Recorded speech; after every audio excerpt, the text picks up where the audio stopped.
I fell into a hole yesterday. It wasn't a hole in the ground or even a manhole. It was a hole in the fabric of reality. I was walking down the sidewalk in the middle of my small town.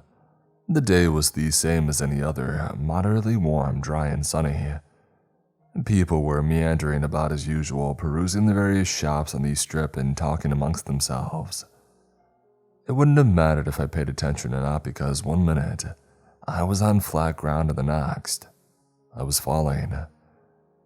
The abyss that I found myself in was like a plasma, almost like I was swimming, but it quickly ended because I was on the ground once again.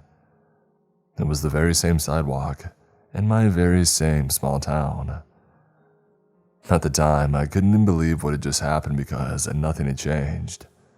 However, that was only until I noticed everything was gone, and as I had mentioned earlier, the sky was sunny before I had fallen into the hole. But now, it was dark and dismal like a thunderstorm was rolling in, and the town was completely devoid of any life. The air felt heavy too, like the gravity had increased. There were vehicles, but they had no occupants. None of the streetlights worked, and all of the shops were barren and locked up. But if I were to say I was confused, I would be understanding my perplexity. I was thoroughly bewildered and admittedly scared. I started to walk and wander. Without a way back or a destination in mind, it was all that I could do. But the sensation that I was being watched would not leave my body. From the moment I appeared, or rather reappeared, I felt eyes on my back, and it didn't matter which way I turned. I walked around the corner of the shopping district, and then the park came into view. It was a typical park you would find in a small town, with a place for children to play, and an assortment of trees and benches adorning the sidewalks surrounding it. A subtle breeze whipped up like a giant had stumbled afar in the distance and sent a quickly escaping breath in my direction. I found that the lack of sound and people was quite fear-inducing when it came to the abandonment of an entire town. Usually I wouldn't mind the absence of humanity, but when it's in a place where humans should be, well, that's a totally different scenario. My eyes scanned the scenery of the park, and something caught them. Next to one of the trees was a thin shadow standing like a frozen image in time, but it disappeared the moment I tried to focus on it. Still, I stopped walking and began to watch intently.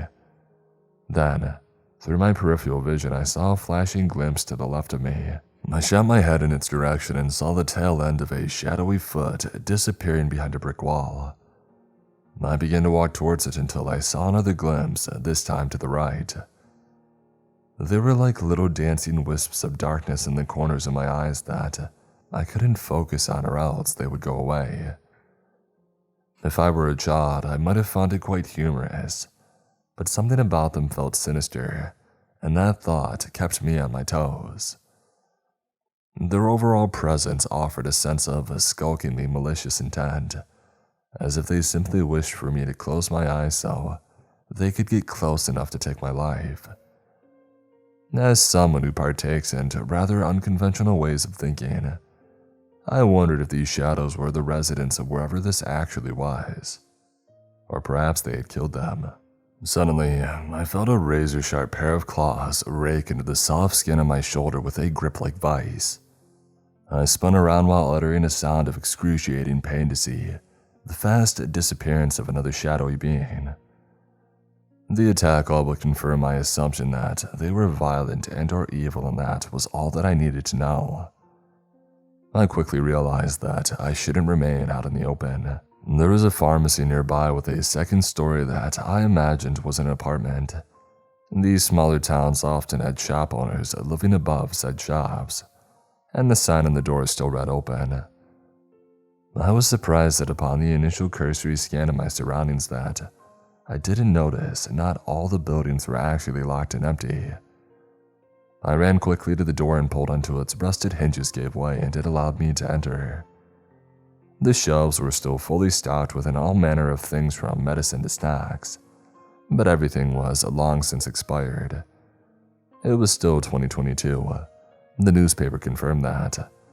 But the products were slightly different and definitely out of date. I wasn't able to stay on the bottom floor for long because every time I turned my head, I saw another fleeting shadow escaping from my sight. The unfortunate reality was, I didn't have any idea if I was safe or not. In terms of how shadows work theoretically, they should be able to exist anywhere a shadow does, natural or otherwise. However, I took my chances with the upper floor anyway. My shoulder was bleeding profusely, and that was the second reason that I chose the pharmacy. Were it simply based on impulse, I probably would have tried to find a vehicle that was unlocked with the keys still inside. But the fact was, I needed bandages, and although I was no longer on the shop floor, the apartment above assuredly had what I sought. I climbed the wooden staircase behind the front counter to the door at the top. It was unlocked, and I breathed a sigh of relief for not having to break it down. But the door did have something heavy against it because I exerted an awful lot of strength just to push it open. On the other side was a dresser pressed against the door in a barricaded fashion. The apartment appeared as though a struggle had ensued. Papers, food, money, and all manner of different things were scattered across the ground. But the thing that dominated and demanded attention from the entire entryway was the blood. And copious amounts of it lined the floor and walls. However, it was dry. I wasn't sure how long it had been there, but I was more curious about how it got there. I tried the light switch to no avail. I should have guessed that because of the inactive streetlights outside, and I decided to pull out my phone. No signal, of course, but the flashlight still worked for as long as the battery would last. Now, luckily, I'm a chronic battery charger. I need to keep my electronics fully charged as often as possible, or else my mind can't stop thinking about it. And yeah, I know it's bad for the batteries. The light emitting from my phone showed even more blood. It was splattered with an intensity as if someone were painting with it. But I couldn't delay. My shoulder was bleeding, and that only added to the horrendously commanding color of red in the entryway. I wandered carefully down the adjacent hallway, while slowly checking each room along the way. Finally, near the end, I found the bathroom.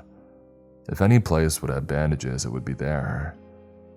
As I pushed the door open and I shined my light within, I almost fell backwards. A decrepit human skeleton was in the bathtub. It was then that I noticed the blood trail led into the bathroom right to the tub.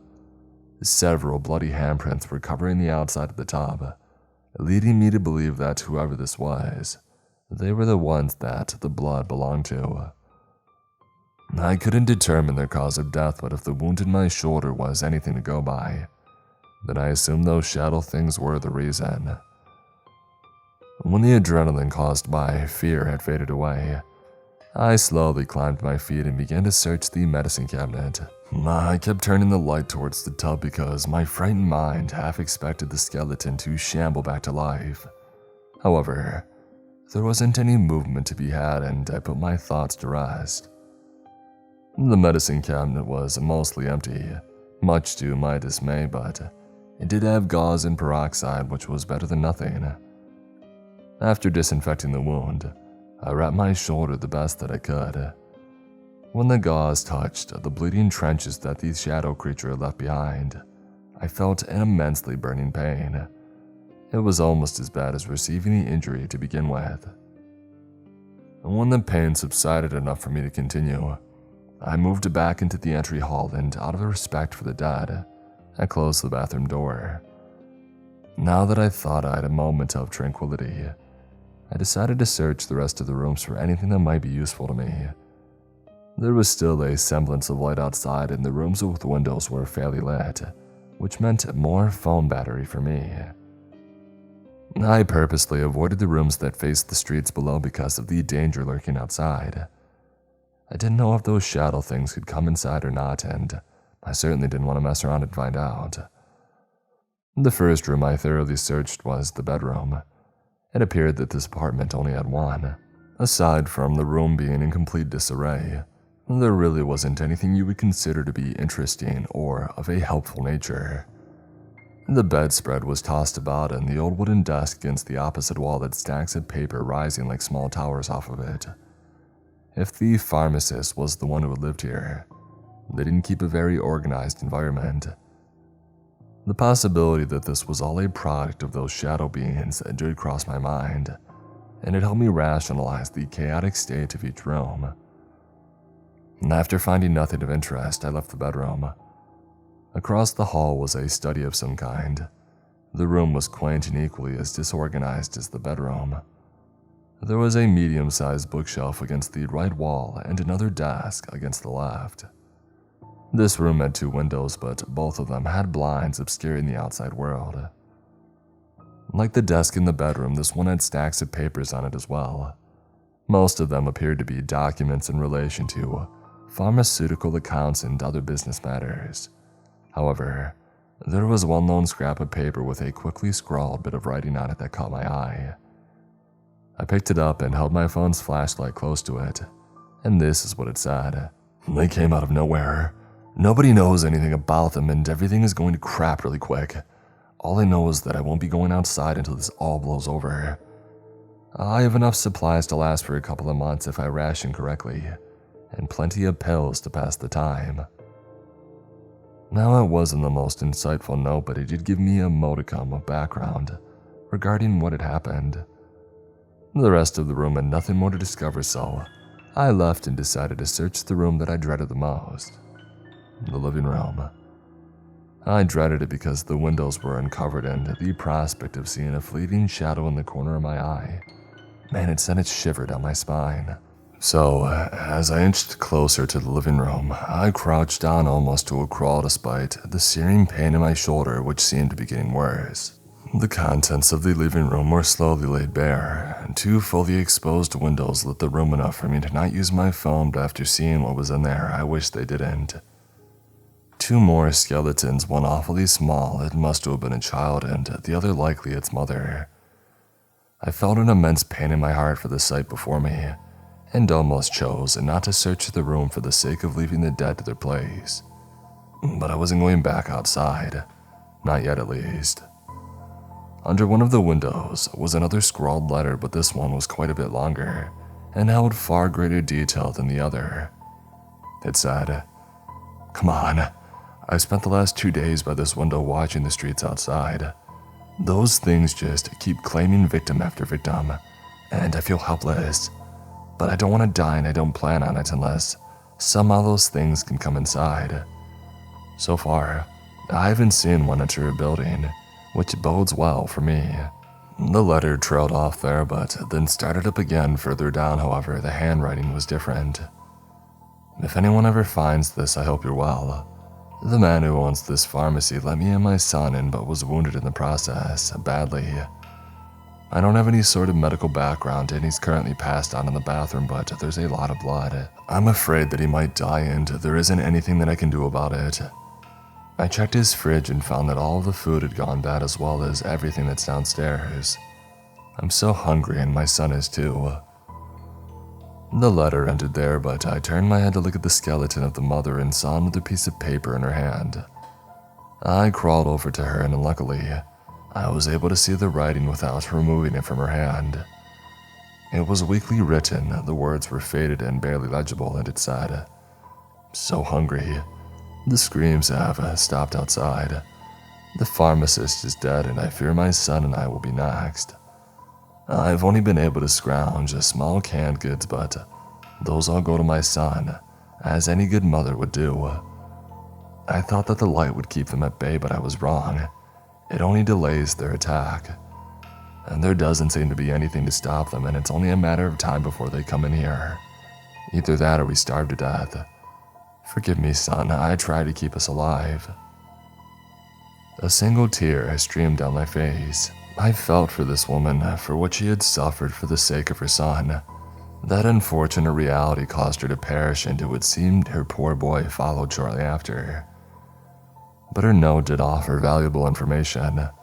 Although the part about the light, my shoulder can attest to the damaging accuracy there. Perhaps it had something to do with the overcast preventing direct sunlight. I wasn't allowed time to think any further because a sound from below caught my ear. It was reminiscent of the fluttering of a bird's wing, but much louder. And then it was accompanied by crashing and banging like the shelves in the pharmacy were being toppled in a furious rage. Could shadows really cause destruction on that level? They could, of course, if they weren't actually shadows and just beings that appeared to be. My instincts took over and I rose to my feet too quickly to move against a wall. I had an unrestricted view of an intersection outside, where I first appeared and noticed several beings prancing around just out of sight.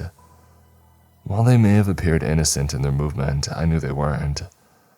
The ones that I could see watching me from behind various objects below held a piercing malice in their eyes. It was something that I could sense, like a lion stalking you in the Serengeti. The noise beneath me began to migrate towards these stairs leading to the apartment. As far as I was aware, shadows couldn't produce footsteps. That's scientifically impossible, as darkness holds no weight, unless the fundamentals of that reality work differently than our own, or as I said before, they weren't shadows at all. I rushed to the door already feeling trapped, like the apartment was my own personal prison. The stairs outside creaked with the ominous sound of footsteps, creeping up slowly but with an air of malevolence. Then they all stopped as if everything that once existed beyond the walls had vanished away. I stood with my ear pressed against the door. Silence. Suddenly, one of these shadow beings phased through the door in my own body before stopping just in front of me. I was able to study its gruesome form for a short time as it faced away from me. The creature was surrounded by a shadow-like aura that concealed the nightmarish entity beneath. It was tall, lanky, and pale. It wore no clothing, only the shadow. The body was similar to a human's if a human being appeared as a hairless, withered creature from the abyss. I covered my mouth to silence my breathing and kept completely still. The shadow creature tilted its bald, white head from left to right, while producing a series of low grunts and groans. I wasn't able to discern if it was trying to communicate or use some form of echolocation to detect me, but it terrified me nonetheless. And then it sniffed the air with an audible inhale that rattled my nerves. Unfortunately, I wasn't able to stifle my breathing entirely, because a small breath passed between my fingers and the creature froze in place. Slowly, it turned its head and revealed two jagged rows of needlepoint teeth, with a distended mandible revealing a tunnel of black deep in its throat. The moment it saw me, it produced a horrendous noise, likened to a guttural roar that made my spine tense up. The vibration of the cry crawled its way through my body and caused my hair to rise from fear. It tried to lunge at me, but I ducked and crawled to the other side before standing up. It began to chase me through the apartment. It tore into the walls with its own claws like a knife through butter, and the only thing I could do was make for the door. When it had backed me into a corner, I had an idea. I remembered it had passed through the door as if it wasn't even there. So I attempted to run through it and was able to escape its entrapment by moving through its warped and darkened form. I sprinted for the door and flung it open. It was right behind me, and the destructive sounds emanating from the apartment made it quite obvious, but I gave it no quarter. I descended the stairs as quickly as I could and entered the pharmacy once again. But this time, more than 4 of the shadow beings were standing guard. They all turned their attention towards me immediately, and I didn't hesitate. I made great strides across the shop floor to the front door, before pushing it open so that I could get back on the street. Once I did, all of the windows to the pharmacy shattered, and the shadow beings floated out like a looming mist aiming for my demise. I didn't stop and wait, but instead, I continued to run down the street back to where this all began. The beings started to emerge from every conceivable direction around me and were all quickly collapsing on my position. They shrieked and groaned and roared with voracious intensity, and my body was beginning to give out from the swift expenditure of energy. But a saving grace appeared ahead. For whatever reason, the spot that I had arrived at was highlighted by a single ray of sunlight. I rushed towards it without knowing what might happen. The shadow grew closer and closer with the rippling auras wildly raging like black blazes as they outstretched their claws. I had almost reached the spot of light when one of the shadows had closed in on me. It floated behind my back and swept at my calf. I tried to move my leg, but its long claws ripped into the muscle and it knocked me to the ground. Despite the pain and the blood, I crawled on my forearms as fast as I could, scraping the skin against the concrete sidewalk. My hands touched the light and the shadows screeched from every direction as a mass of them reached me all at once. I thought that I was done for. And suddenly, I was falling again. I fell through the plasma-like space until I appeared on the other side. The same sidewalk. Home. It was dark now, but there were cars being driven, which meant that there were people.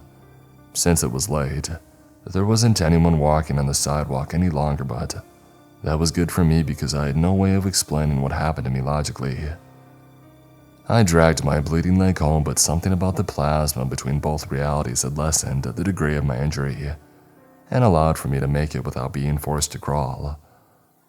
The moment that I pushed through the door, I showered and then I bandaged myself up.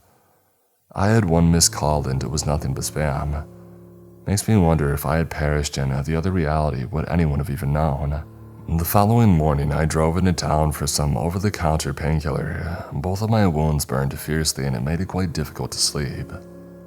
The problem, however, is that while I was in the store, I saw a glimpse of something thin and dark in the corner of my eye. I thought the store would have enough light. I don't know what happened in that other reality, nor do I know what the creatures are. I think that if I even spent even a minute more there, I wouldn't be alive to tell you all about it. And now I'm home in my room with as much light on as possible because that's the only thing that I can think of. But as I'm writing this, one of these shadow creatures, it phased through my door, and it's currently staring at me from across the room. I don't know why it hasn't attacked me yet, and I don't know what I'm supposed to do.